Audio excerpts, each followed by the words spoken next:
Die Schreibmaschine war im 20. Jahrhundert wohl in jedem deutschen Büro zu finden.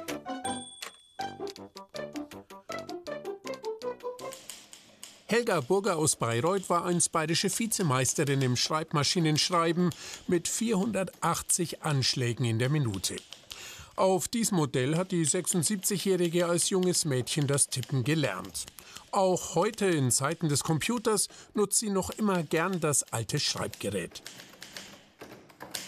Ich mache viel noch mit der Maschine, nicht oder auch mit dem Telefon, aber auch viel mit der Maschine. Ich sage immer, wissen Sie was, ich mache das schriftlich, dann haben Sie es vorliegen und brauchen nicht überlegen, was hat sie eigentlich gesagt. Und deswegen setze ich mich an die Maschine, das ist für mich fast Erholung. Helga Burger hat in den 1960ern einige Jahre als Sekretärin bei der Regierung von Mittelfranken gearbeitet, war dann bis zur Rente als Schreibmaschinenlehrerin tätig. Sie erlebte die Entwicklung von der mechanischen über die ersten elektrischen Maschinen bis hin zum Computer. Noch heute üben die alten Exemplare eine große Faszination auf sie aus.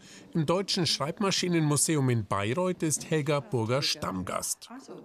Für sie öffnet Museumsleiterin Alexandra Blum schon mal die ein oder andere Vitrine. Nicht massiv, ja. Hier ist das alles so dargestellt, von den einfachen bis zur hohen Technik und die vielen Möglichkeiten, die es gab und was die alles im Kopf entwickelt haben und dann umgesetzt haben. Und das kann ich alles nachvollziehen, kann ich alles schauen und sogar ausprobieren.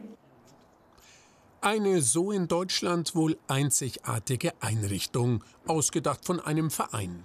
Im Herbst 2024 wurde das Museum 2 Jahre nach der Schließung im Bayreuther Ortsteil Tiergarten wiedereröffnet. Es zeigt die Geschichte der Schreibmaschine von Beginn an. Ein besonderer Blickfang, der Nachbau der ersten noch erhaltenen Schreibmaschine der Welt. Das Original hat Peter Mitterhofer, ein Tischler aus Südtirol, im Jahr 1864 gebaut. Er war irgendwann das Schreiben mit der Hand leid und kam auf die Idee, eine Maschine zu bauen und hat die Maschine aus den Materialien gebaut, die ihm zur Verfügung standen, nämlich Holz und winzige kleine Nägel, mit denen er die Buchstaben abgebildet hat, am Kopfende von den Hebeln.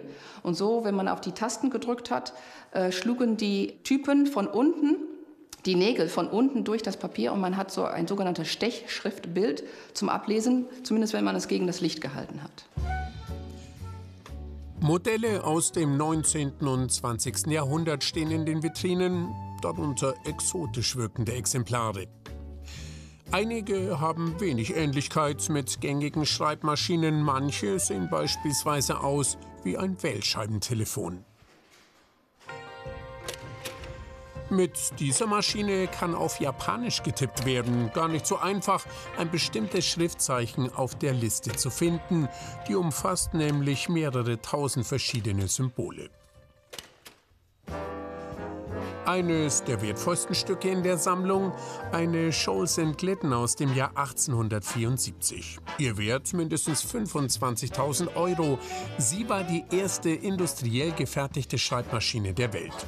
1200 Stück wurden in den Vereinigten Staaten im ausgehenden 19. Jahrhundert gebaut. Günter Pschiebel leitete früher das Museum. Er ist einer von weltweit 2 Fachleuten, die diese Maschinen heute noch restaurieren können. Auch das Bayreuther Modell hat er vor wenigen Jahren auf Vordermann gebracht. Also ich habe einen Kollegen in Amerika, der das auch mitmacht, diese Maschinen restaurieren. Und es wird halt schwierig. Der Kollege in Amerika wird 70, ich bin über 70. Irgendwann sterben wir weg und dann gibt es keiner mehr, der es weitermacht. Für das Museum in Bayreuth restauriert und säubert der 72-Jährige auch andere historische Stücke, etwa 5 pro Jahr. Diese Exemplare kommen als nächstes dran. Die Schreibmaschine für Pschiebel mehr als nur ein veraltetes technisches Hilfsmittel. Ich denke, das ist Kulturgut. Diese Schreibmaschinen, die gab es ja fast 100 Jahre im Büro, bis der Computer kam. Und das ist eine lange Zeitspanne und da hat sich die Schreibmaschine etabliert im Büro. Alle Ersatzteile Im Bayreuther Museum lässt sich diese Entwicklung nacherleben. Mit hunderten Exemplaren und einer original erhaltenen Werkstatt, in der bis in die 1980er Jahre die Apparate repariert wurden.